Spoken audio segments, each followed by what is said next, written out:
video is about solving quadratic inequalities.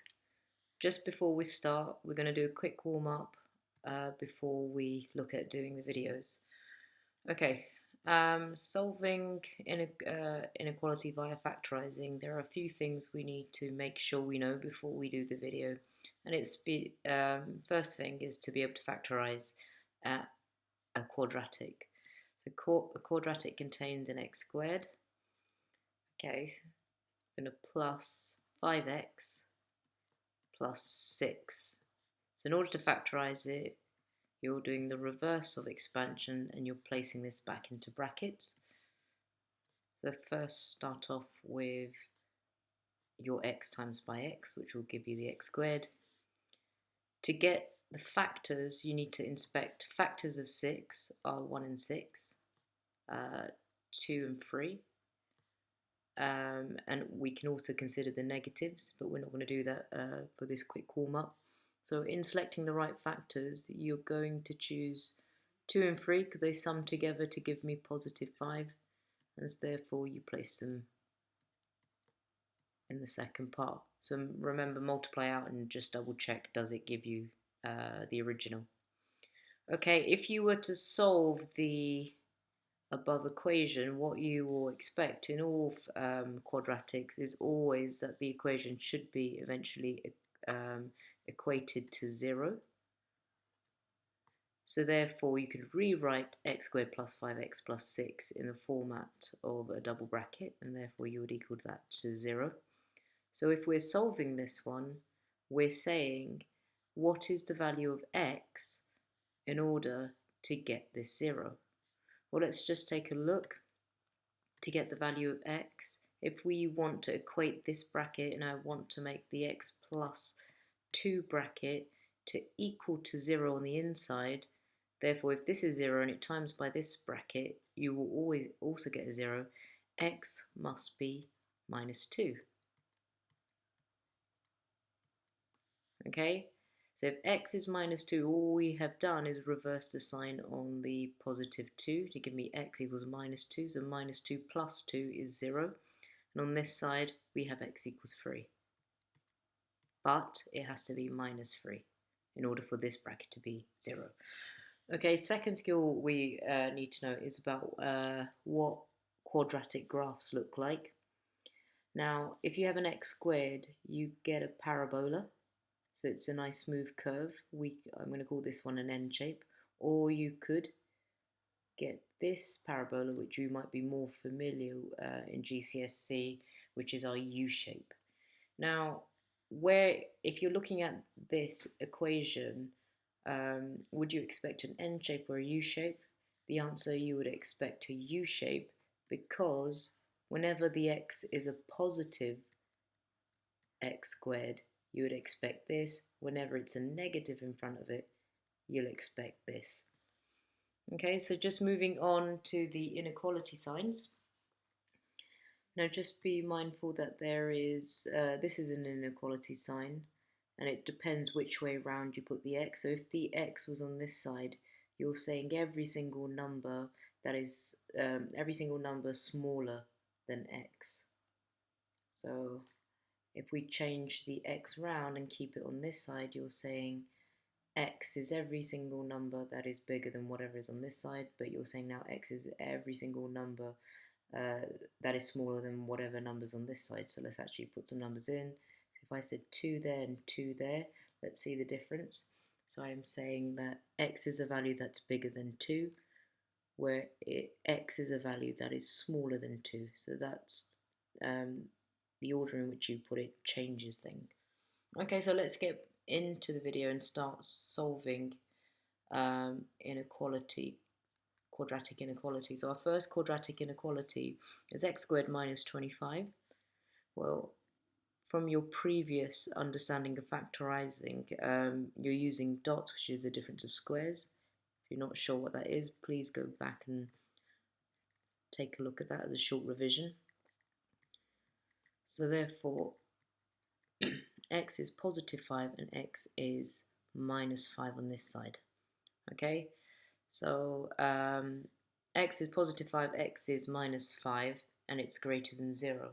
So what we're going to do is find the values of x. So treat this as though you were solving. So x is minus 5, and therefore x is positive 5. Now, in relation to the graph, these are the coordinates when y is 0. So here's my minus 5, and so these are my solutions, and this is where x is positive 5. Now, the quick question I'm going to ask is it U-shaped or N-shaped graph? It's positive here, so it's going to be a U-shape. And I'm going to draw that U-shaped graph.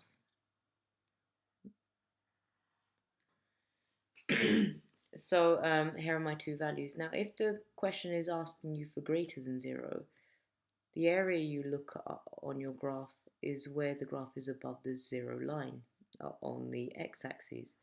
So it's here the graph is above 0, here the graph is above 0. Now, if you're writing your inequality, what you're going to say is x is a value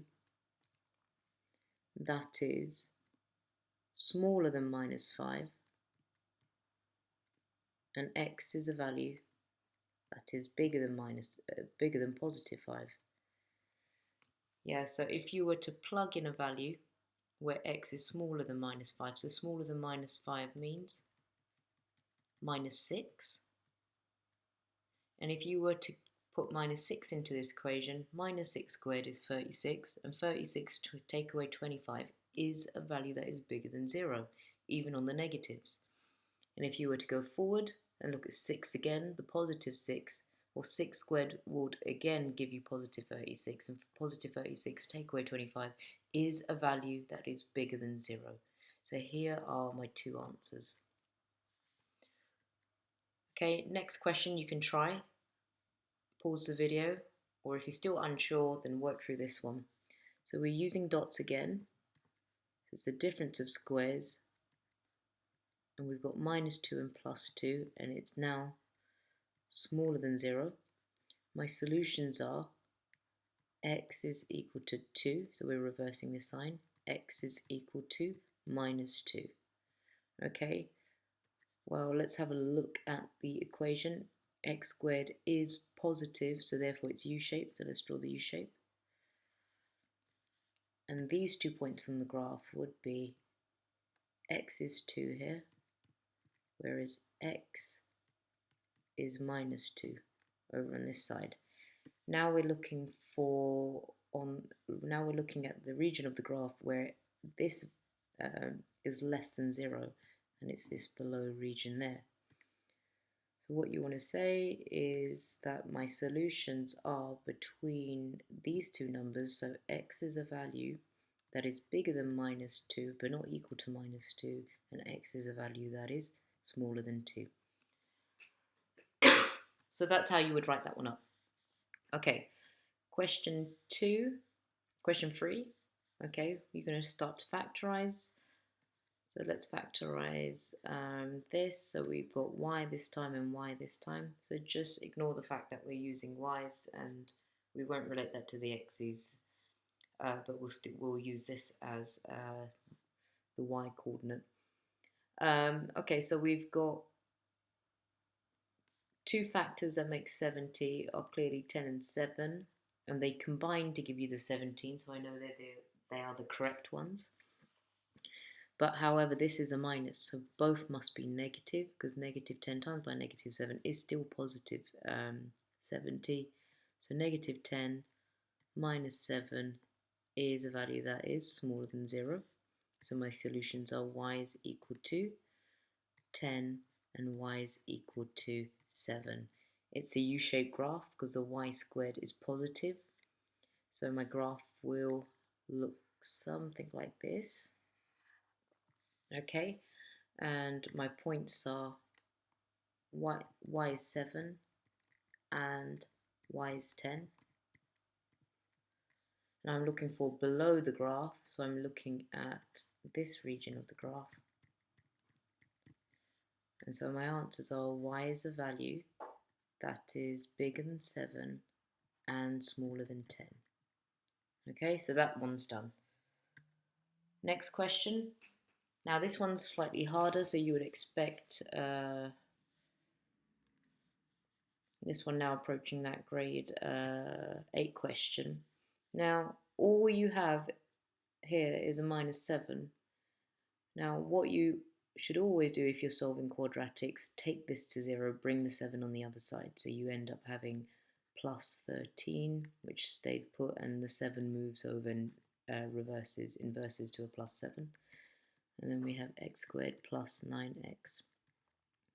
So we have x squared plus 9x plus 20 is greater than 0. So two factors that make up 20 and sum up to 9 are plus 4 and plus 5, which is greater than 0.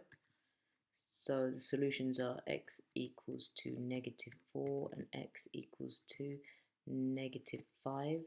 So we're expecting the intersections to be on this side of the graph. So let's just move that one over. And when drawing our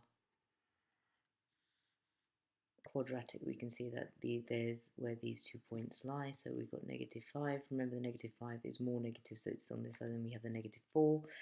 We're finding where the value is greater than 0. So we're finding greater than 0, the inequality signs.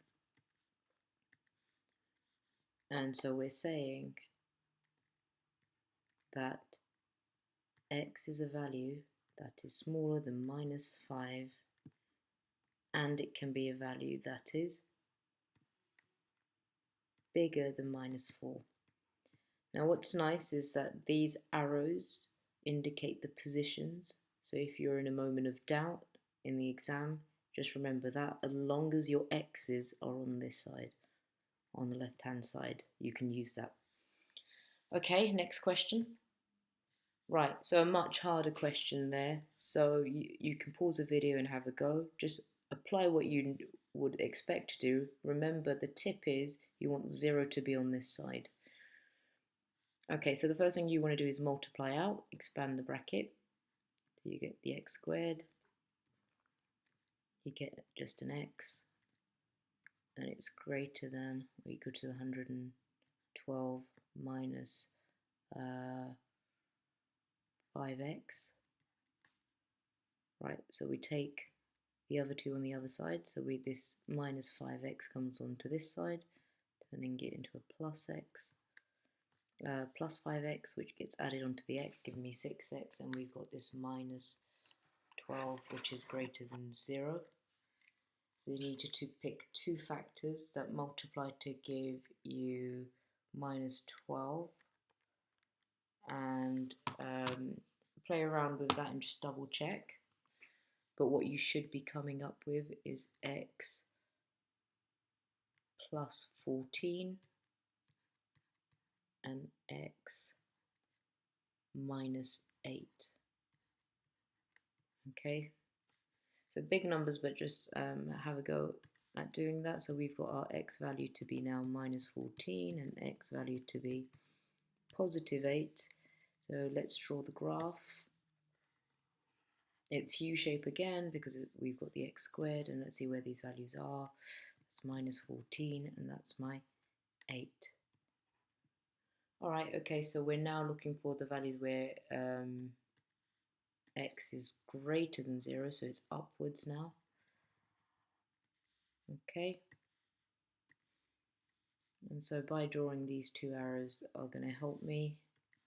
So x is a value that is going to be smaller than minus 14, and x is going to be a value that is greater than 8.